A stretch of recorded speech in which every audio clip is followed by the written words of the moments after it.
Pada sampulnya bergambar masjid dan gereja. Saya menjadi tertarik karena apa? Ketika saya berada di tingkat SMP, saya sempat bertanya dalam hati saya, kenapa Nabi Isa itu diakui sebagai Tuhan? Sementara di dalam Injil sendiri menceritakan kisah saat berada di Taman Getsemani ketika Nabi Isa mau dibunuh.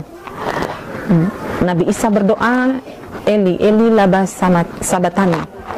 Tuhan, Tuhan, di manakah Engkau? Saya kembali berpikir, kalau Nabi Isa itu Tuhan, kenapa dia berdoa kepada Tuhan lagi?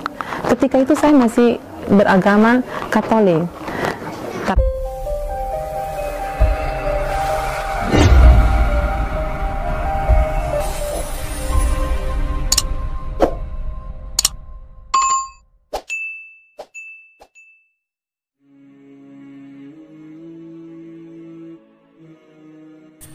Assalamualaikum warahmatullahi wabarakatuh. Sobat beriman dimanapun Anda berada, semoga tetap iman dan Islam juga selalu istiqomah tentunya.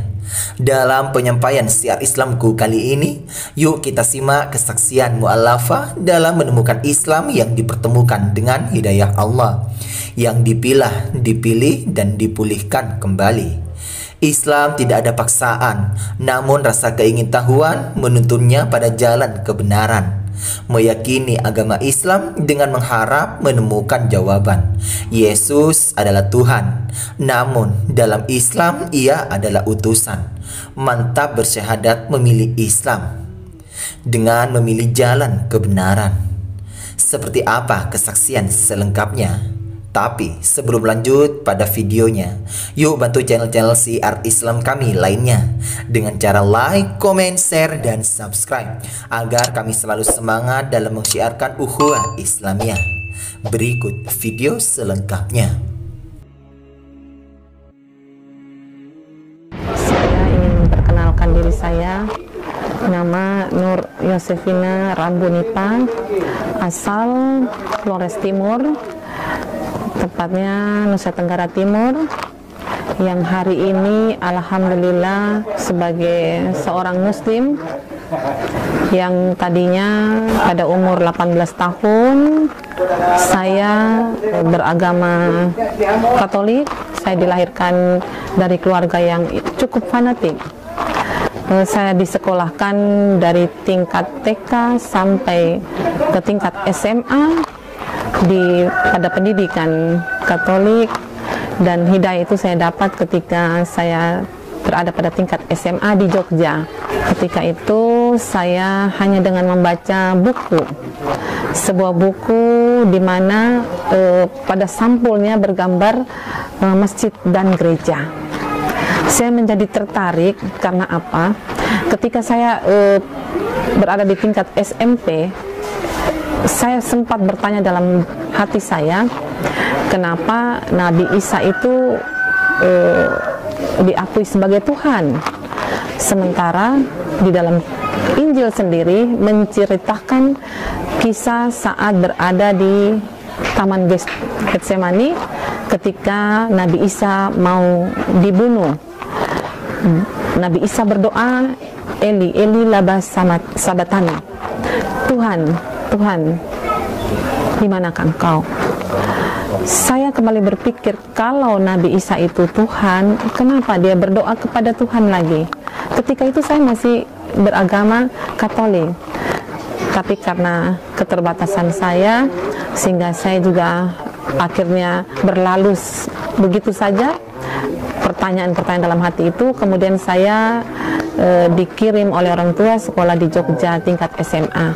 Di sana ketika saya masuk ke toko buku, saya dapati sebuah buku yang sampulnya bergambar Katolik, bergambar salib, gereja, dan masjid. Di situ judulnya sangat menarik buat saya, yaitu Ketuhanan Yesus. Saya berpikir dan berharap mudah-mudahan ini dapat memperkuat keyakinan saya bahwa memang Yesus itu Tuhan yang selama ini kamu ragu, kamu kurang yakin. Sehingga saya beli buku itu, saya bawa pulang ke rumah, tidak saya langsung baca tapi ketika tengah malam saya bangun, saya teringat buku itu di sekitaran jam 2 tengah malam. Saya membuka buku itu dan semakin saya membaca, mata saya menjadi tidak ngantuk, dan sampai selesai buku itu saya baca menjelang pagi. Ternyata buku itu berisi tentang dialog antara seorang Muslim dan seorang Katolik. Di situ mereka buat perjanjian. Apabila si Muslim membuat perjanjian, apabila Anda bisa menjawab pertanyaan saya, maka saya akan masuk ke agama Anda. Demikian juga sebaliknya, si Katolik menyampaikan kalau Anda bisa menjawab pertanyaan saya, maka saya masuk ke agama Anda. Ternyata kemudian digiring pertanyaan, jawaban-jawaban yang bisa diterima akal, dan semua jawaban seorang Muslim itu punya dalilnya, dalil yang tersirat, tertulis di dalam Injil, di dalam Al-Quran.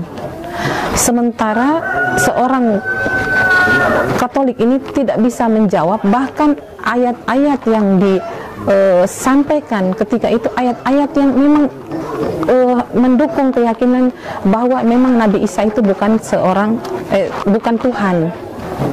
Subhanallah, saya semakin menjadi ragu. Kemudian saya coba lagi membaca beberapa kali itu buku, semakin saya menjadi kuat bahwa saya ini sebenarnya sudah salah.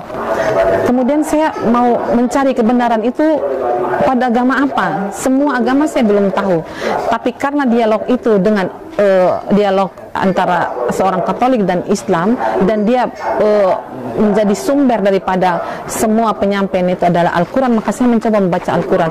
Di situ saya semakin kuat, semakin yakin bahwa sebenarnya agama yang benar adalah agama Islam. Saya pelajari terus-menerus, dan akhirnya saya semakin yakin, dan kemudian secara diam-diam saya pergi ke imam masjid di Jogja ketika itu dan minta supaya disahkan.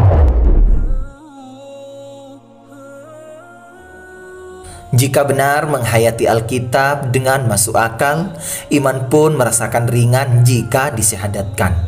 Islam pun menuntunnya dengan jalan kebenaran hidayah Allah. Subhanallah, wallahu akbar.